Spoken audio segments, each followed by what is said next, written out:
আসসালামু আলাইকুম। আসসালামু আলাইকুম। বিশ্ব টয়লেট দিবস উপলক্ষে শাকিব খান উপস্থাপিকা মৌসুমী মৌকে সিনেমা আসার প্রস্তাব দিলেন। আসসালামু আলাইকুম, আশা করি সবাই ভালো আছেন।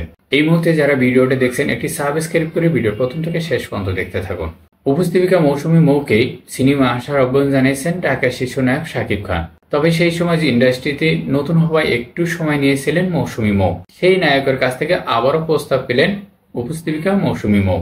আজ মঙ্গলবার দেশে এক ঝাঁক জনপ্রিয় তারকাদের অংশগ্রহণে হয়ে গেল টয়লেট দিবস। হাইজেনিক টয়লেট আবাসন ক্যাম্পেইন শুভ উদ্বোধন।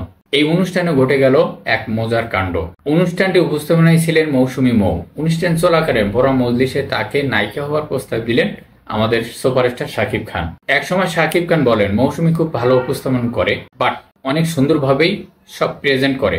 সে কেন সিনেমা করছে না? তার তো সিনেমা করা উচিত। আমি মৌসুমীকে বলবো, তুমি সিনেমাতে এসো, অনেক ভালো করবে।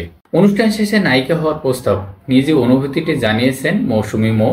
কি বললেন? মৌসুমী মৌ বললেন, শাকিব ভাই 2018 সালে একবার একটি অনুষ্ঠানে আমাকে সিনেমা কথা বলেছিলেন। তখন আমি অনেকটা নতুন ছিলাম আর ততটা অভিজ্ঞতা ছিল না। চেয়েছিলাম সময় নিয়ে সিনেমা সম্পর্কে জেনে বুঝে আসবো। এখন আমাদের অনেক ভালো ভালো সিনেমা তৈরি হচ্ছে, সুযোগ পেলে অবশ্যই শাকিব ভাইয়ের সাথে কাজ করব। বাট প্রায় এক দশক আগেই শোবিজ ক্যারিয়ার শুরু করেন মৌসুমী মৌ। শুরুর দিক থেকে ঢাকা ইউনিভার্সিটির মাইম অ্যাকশনে যোগ দেন। ছিলেন সংগঠনের সিনিয়র সভাপতি।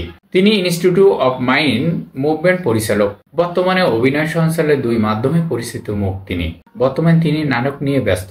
ওভারঅল ভিডিওটা ছিল এ পর্যন্তই। বিশ্ব টয়লেট দিবস উপলক্ষে শাকিব খান উপস্থাপিকা মৌসুমী মৌকে সিনেমা আসার আহ্বান জানিয়েছেন। আপনাদের কাছে কি মনে হয় কমেন্ট বক্সে জানাবেন। ভালো থাকবেন, সুস্থ থাকবেন। আল্লাহ হাফেজ।